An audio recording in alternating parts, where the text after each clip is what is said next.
Good morning. My name's Alex Lawson. I'm the Executive Director of Social Security Works. It's really my distinct pleasure and honor to be opening this program at the launch of the Expand Social Security Caucus.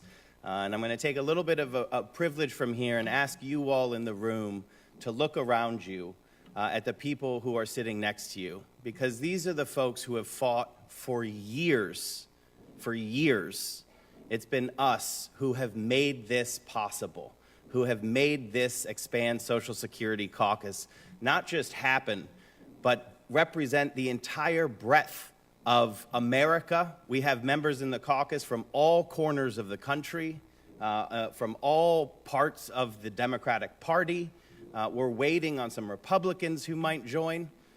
We're waiting, but they'll be welcome when they realize that the American people are united, completely and totally united in calling for an expansion of Social Security. Social Security works. The only problem is that for millions of Americans, benefits are far too low. And that's why we're going to do everything that we can together to fix that, to ensure that after working a lifetime, everybody has the ability to retire with dignity. That if a person faces a life-altering injury and becomes disabled, that they have Social Security benefits that can maintain their standard of living and that of their family. That if a breadwinner dies, that their family receives Social Security survivors benefits that will help that family move forward. Social Security is not a program. It's not a ledger of numbers. It's an American value. It represents what we know this country is about, a belief in hard work, playing by the rules. And when you do, we're there for each other. And so it's with immense pride and honor that I get to turn the podium over to such an amazing group of people who have worked for years to make today a reality. So I want you all to give a round of applause for everyone in the room right now, if you would.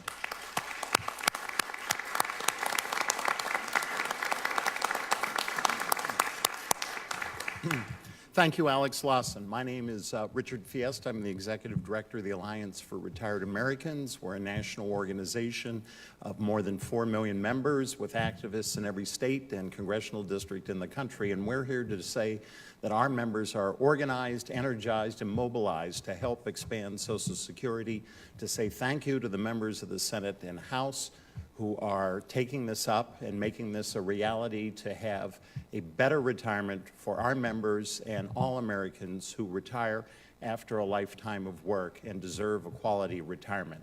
Unfortunately, new data just came out that older Americans are still the largest percentage increase in filing for bankruptcy. And that is not an America we want to see. We want to see expanded Social Security benefits, because after a lifetime of work, a quality retirement is deserved. Thank you.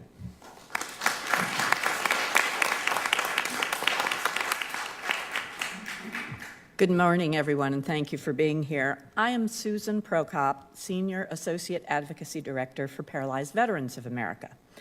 As a veteran service organization representing veterans with catastrophic disabilities, PVA applauds creation of this caucus because of Social Security's importance to this nation's 20 million veterans, over 9 million of whom and their families benefit directly from the Social Security system.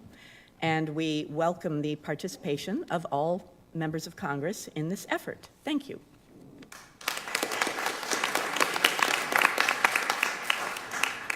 Hello, everybody. My name is Abigail Sapote. I am the Executive Director for Latinos for Secure Retirement. We're a coalition representing the 50 million Latinos all across the country. We, as a coalition of civic and civil rights organizations, are fighting to ensure that all Latinos of all generations continue to receive Social Security benefits and continue to have them through the entirety of their golden years. Thank you.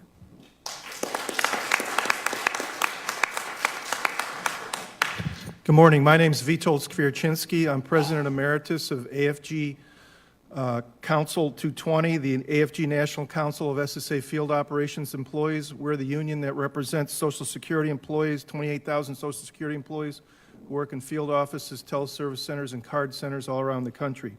Expanding Social Security includes restoring and increasing the administrative budget for SSA, particularly for field offices and teleservice centers, so that the public can receive high-quality, accurate, and expeditious service.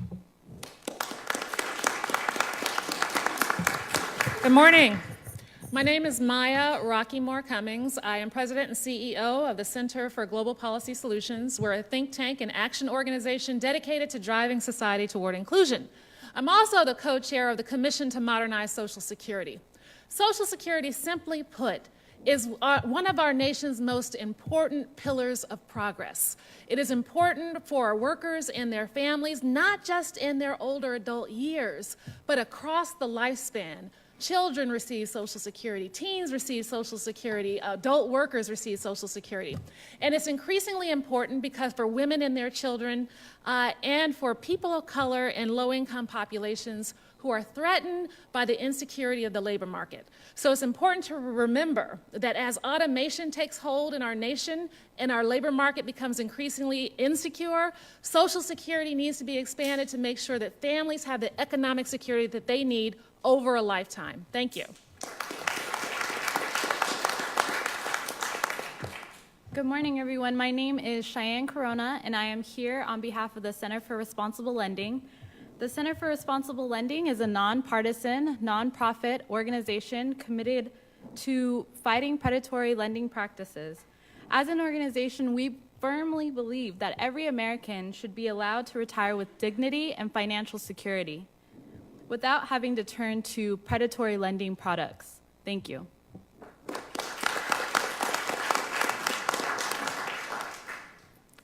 Good morning. I'm TJ Sutcliffe, and I'm with the ARC of the United States, and we advocate for the human rights and inclusion of people with intellectual and developmental disabilities. We're here because expanding Social Security will make the system stronger for all of us, including people with disabilities and their families. Thank you.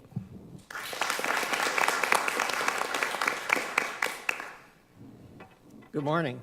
My name is Webster Phillips, and I have the good fortune of working with the organization that all these folks in yellow T-shirts represent, the National Committee to Preserve Social Security and Medicare. And that sort of explains what we do and our focus. For decades, stagnant wages have eroded the middle class's ability to save for retirement, and that's why we believe that expanding Social Security is critical to our members of the National Committee, and an overwhelming majority of Americans across the country. Thank you.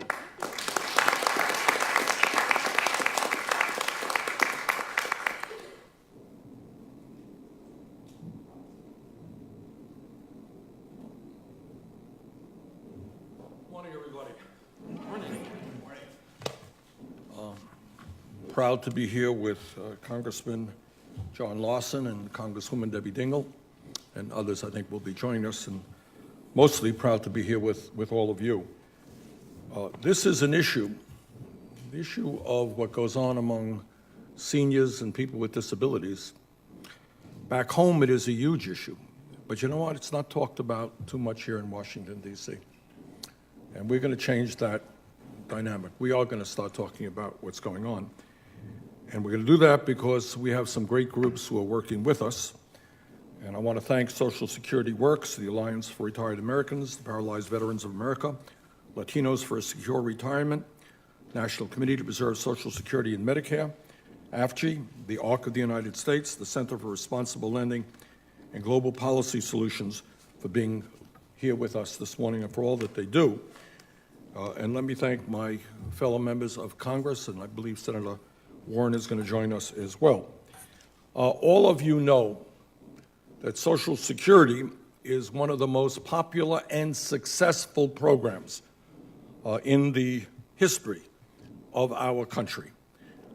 And I want you to remember this, that in a world of enormous instability, Social Security for the last 80 years has been there, and nobody, no recipient has ever gotten a call that says, well, I'm sorry, the economy is not doing so well, we're going to have to cut your benefits in half. Every American who has been eligible for Social Security has received every benefit to which he or she was entitled. That is a pretty damn good record, and we should not forget about that. Before Social Security, nearly half of our nation's seniors were living in poverty. Today, while the number is too high, the senior poverty rate is just 8.8%. That's a pretty good improvement. Yet, and let's not forget this, despite the success of Social Security, 1 out of every 5 senior citizens in our country is trying to make it on less than $13,500 a year. Now, you tell me, I want you to think about it, how you survive after you pay your health care costs, you heat your home, transportation, prescription drugs. Tell me how you survive on $13,500 a year, and 1 out of 5 seniors is in that position. That is a disgrace in the richest country in the history of the world.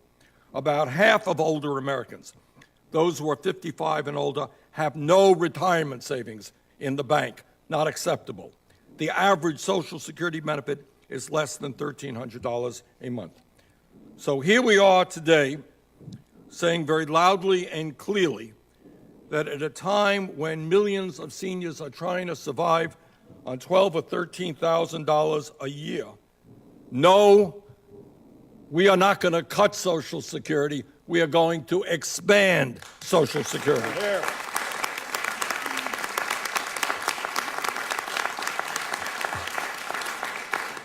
And that is why today we are pleased to announce that 18 senators and over 140 members of the House have come together on an Expand Social Security Caucus. Hear that, Paul Ryan? Expand Social Security. And in the midst of all this, it's not only Paul Ryan who gives well over $1 trillion in tax breaks to the 1%, and then he comes back and he says, oh my goodness, the deficit is going up. Oh my word. And what do? We have to cut Social Security, Medicare, and Medicaid. And then on top of all of that, we got a president who is a pathological liar. So he goes to Montana last week and he tells the people there, he says that the Democrats want to cut Social Security, Medicare, and Medicaid. This is after this guy brings forth a budget, right? A budget which will cut Medicaid by over $1 trillion in a 10-year period, Medicare by $500 billion, and the Social Security Disability Fund by some $72 billion. And then he comes back and says it is the Democrats who want to cut Social Security. So what do we have to do? First of all, we have to recognize that in the wealthiest country in the history of the world, we are going to protect the most vulnerable people in our country, and that includes senior citizens and people with disabilities. And second of all, what we're going to say is that people can't make it, in many cases, on the Social Security benefits that they are receiving today. We're going to expand Social Security.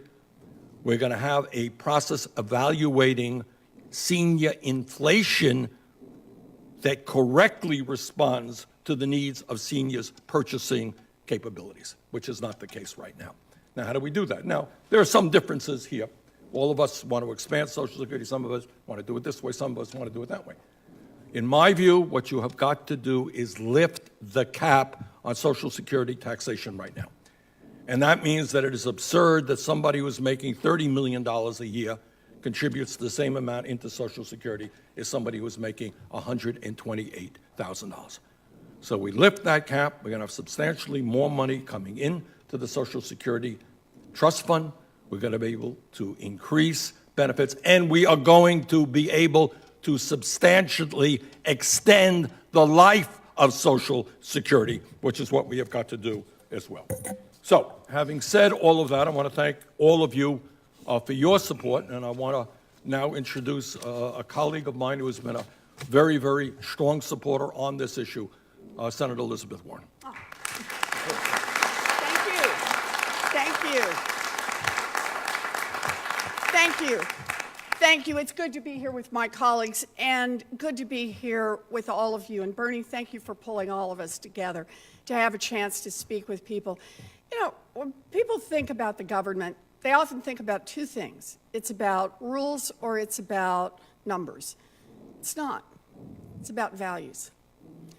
And you see that no place better than in the issues around Social Security.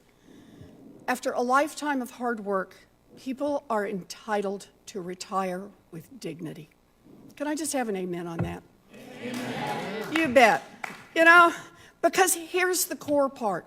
How do we make sure that that happens? That people, after a lifetime of hard work, have an opportunity to retire with dignity?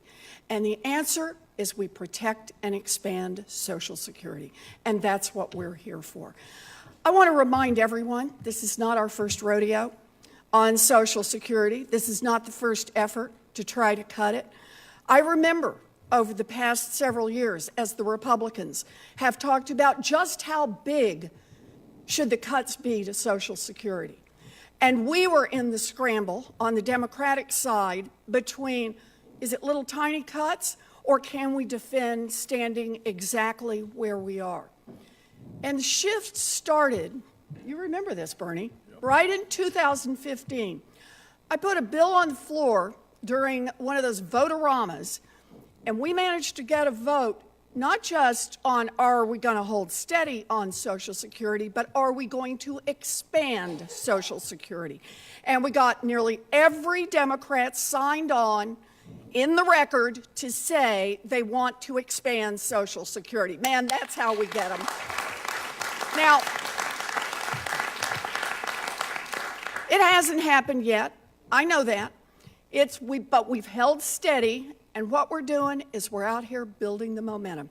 We're putting the wind in our sails on this fight.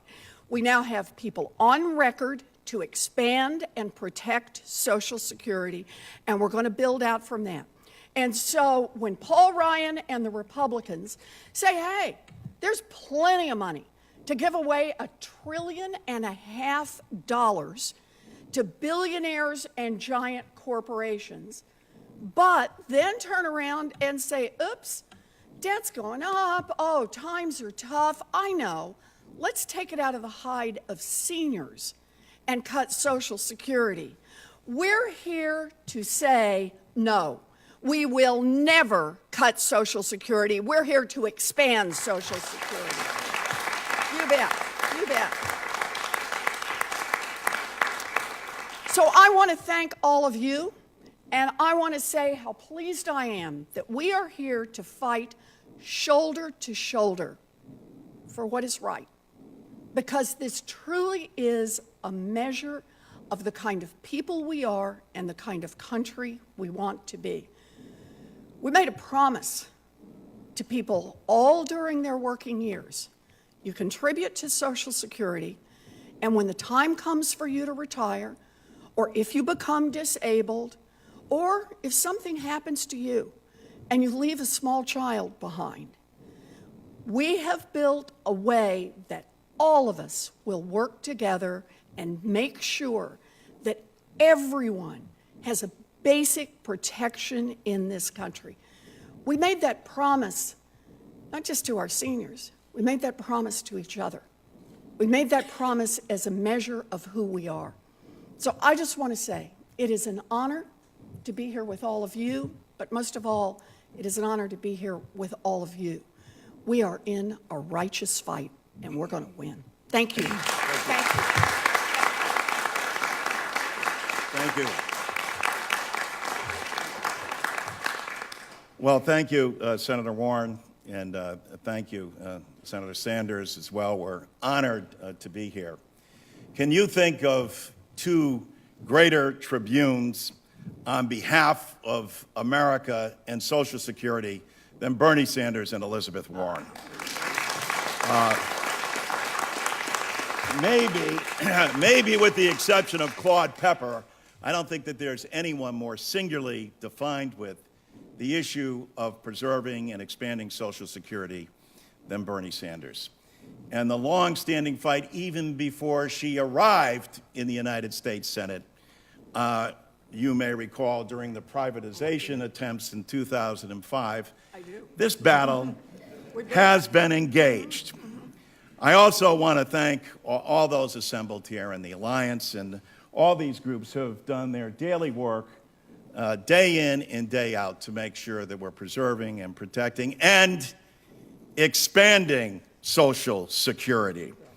I am proud that I'm joined by Debbie Dingell, Terry Sewell, Raul Gravalia, who can't be here today, and also Connor Lamb, but also proud to announce that we have 140 members in just a few days who have signed up to the caucus, which makes us the largest caucus of the caucuses in Congress.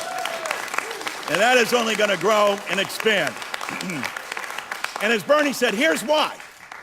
Here's why people get it. First of all, I don't know what's going on with the other side, but they have this notion, this weird notion that for some reason they think that Social Security is an entitlement.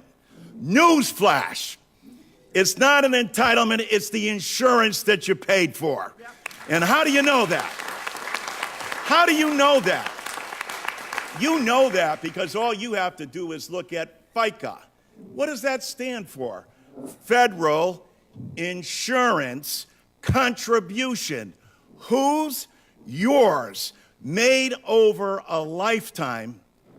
And as Bernie said, and has never missed a payment. And oh, by the way, in terms of business terms, of which our colleagues on the other side always like to remind us, has a 99% loss ratio. Never missed a payment. But you know what? The last time that we really sat down and worked at this to fix it, Ronald Reagan was president of the United States. Tip O'Neill was speaker. Let me ask a question. Have any of your insurance premiums gone up since then? Of course they have. Of course they have. Because in order to make sure that they were actuarially sound and to make sure that they could keep pace, that's exactly what we needed to do. So it's important that we expand these benefits so that we can take care of the citizens that we're sworn to serve who have made those contributions weekly, monthly, annually to make sure that their Social Security is there. What's lacking is a Congress that's had the will to actuarially address them to make sure that they're there for them, not only as they were in 1983, but as they need to be now and in the future. And that's why they need to expand, so that no woman can retire into poverty and live below the poverty level, even though they've worked all of their life, to make sure that there's an expansion across the board for Social Security for everybody. And if you're in the workforce and working, why should you be taxed on that Social Security? And make sure, like the AARP has called for, that there's an opportunity that you have a COLA that actually reflects the needs that you're going through. And whether it's physical therapy, whether it's doctor visits, whether it's prescription drugs, whether it's heating or cooling your home, these are the necessities of life that we need. This is what insurance is all about. Social Security works because America works. America works because you have worked all of your life. This is not an entitlement. This is insurance that you have earned, and we're going to make sure that you get it in a manner and shape and form that you've worked for all your life. God bless you, and thank you for joining us. Now, my good colleague, Debbie Dingell.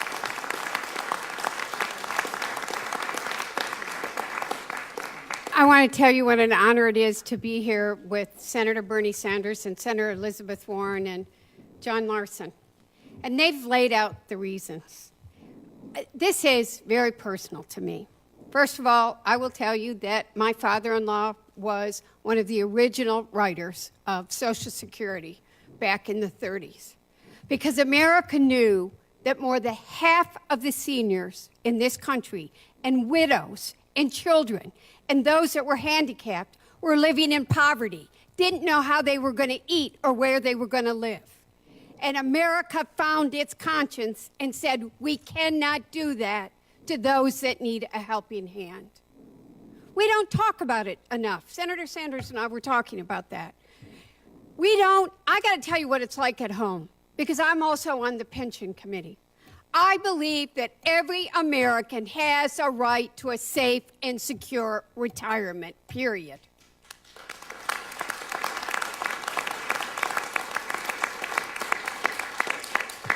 Two-thirds of the Americans in this country are relying on their Social Security. You've heard the statistics. We used to talk about that three-legged stool. The reality is that 2008 has hurt the savings of many Americans. And while the billionaires are recovering, the working men and women are having a hard time. Pensions? People paid into both their pensions and their Social Security. They played by the rules. They gave up wage increases. And suddenly what they thought was going to be there is being threatened. I have people come and knock on the door of my house. I had one man who said, my wife is dying of cancer. What am I going to do? I was doing another town hall, and a man came up to me and said, I don't know how I'm going to live. I don't know how I'm going to eat. I'm thinking of just killing myself. That is not who we are in this country. And we need to not only protect Social Security because people have put their money in and counted on it, and it's a promise that we made, but all of us here are committed to expanding it safely, making sure that it is funded, but taking care of those who need it in this country. We need to protect Medicare, too. Actually, I probably shouldn't say it here, but all of us are. We're for Medicare for all. Every American's got a right to quality, affordable health care as well. Period.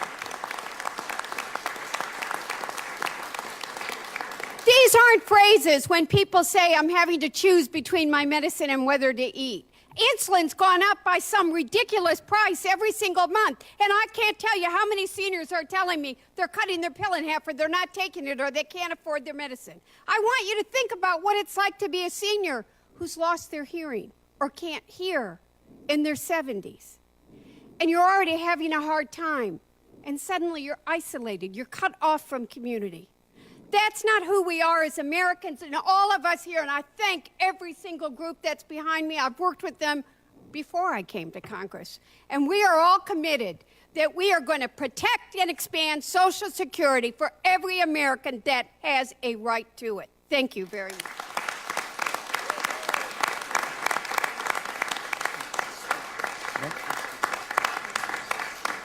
All right, let me thank all of the speakers, all of the organizations, all of you. And I just want to conclude by saying this, and Debbie Dingell said it as well as anybody, is that the vast majority of the American people understand that a moral society does not give tax breaks to billionaires and then cut back on the needs of struggling seniors or people with disabilities. And the vast majority of the people in this country agree with us. And our job now is to rally the American people to get our priorities right. And at the top of that list is what John and Elizabeth said as well. And that is, we are going to make sure that people who reach the end of their lives can retire with dignity. People with disabilities can live with security. That's our mission. And together we are going to succeed. Thank you all very much.